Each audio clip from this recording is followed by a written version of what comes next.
দর্শক, নেইমার কি জানুয়ারির 7 তারিখে মাঠে নামবে? এই প্রশ্নটি অনেকেই করেছেন। অর্থাৎ আল হিলালের আগামী ম্যাচ জানুয়ারির 7 তারিখ। কিং কাপের কোয়ার্টার ফাইনালে আল হিলাল মুখোমুখি হবে আল ইত্তেহাদের বিপক্ষে। তাইলে আল হিলালের এই ম্যাচটিতে কি নেইমারকে দেখা যাবে? দর্শক, আজকের ভিডিওতে জানবো নেইমারের আগামী আপডেট, অর্থাৎ নেইমার আল হিলালের হয়ে কবে মাঠে নামবে এই বিষয়ে আজকের ভিডিওতে আলোচনা করা হবে। তাই ভিডিওটি মনোযোগ সহকারে দেখতে থাকুন। প্রথমে আসি নেইমারের ফিটনেস নিয়ে। বর্তমানে নেইমারের ফিটনেস মোটামুটি ভালোই আছে। তিনি প্রস্তুতি ম্যাচে মাঠে নেমেছেন। অর্থাৎ কয়েকদিন আগে আল হিলালের একটি প্রস্তুতি ম্যাচে নেইমার মাঠে নেমে করেছিলেন গোল। প্রায় 1 বছর পর ইনজুরি থেকে মাঠে নেমেছিলেন আল হিলালের হয়ে এফসি চ্যাম্পিয়ন্স লিগে। এরপর হ্যামস্ট্রিং এ টান লাগলে আরো 1 মাস রেস্টে থাকেন নেইমার, এবং রেস্ট কমপ্লিট হয়ে গেলে আল হিলালের একটি প্রস্তুতি ম্যাচে মাঠে নেমেছিলেন। অর্থাৎ বর্তমানে খেলার জন্য সম্পূর্ণ প্রস্তুত আছে নেইমার জুনিয়র। কিন্তু নেইমার আল হিলালের সকল ম্যাচ খেলার জন্য অ্যাভেলেবেল নয়। অর্থাৎ আল হিলাল নেইমারকে প্রত্যেক ম্যাচের জন্য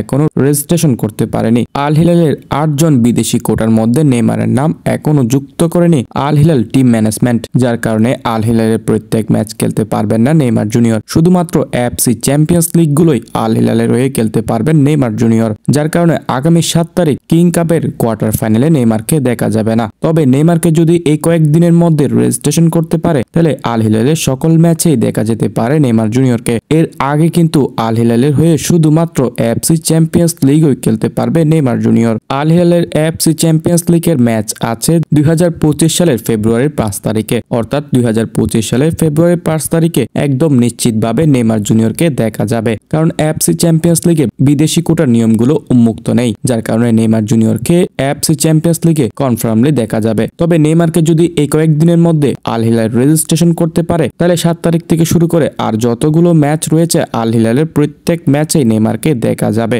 তা না হলে শুধুমাত্র এফসি চ্যাম্পিয়ন্স লিগের হয়ে মাঠে নামতে পারবে নেইমার। তো দর্শক, এখন শুধু অপেক্ষার পালা নেইমারকে আল হিলাল সকল ম্যাচের জন্য রেজিস্ট্রেশন করতে পারে কিনা, এবং এই কয়েকদিনের মধ্যে যদি নেইমারকে রেজিস্ট্রেশন করতে পারে এবং নেইমার যদি প্রত্যেক ম্যাচের জন্য অ্যাভেলেবেল হয়ে যায়, তাহলে আমরা অবশ্যই এই চ্যানেলে আপনাদের জানিয়ে দিব।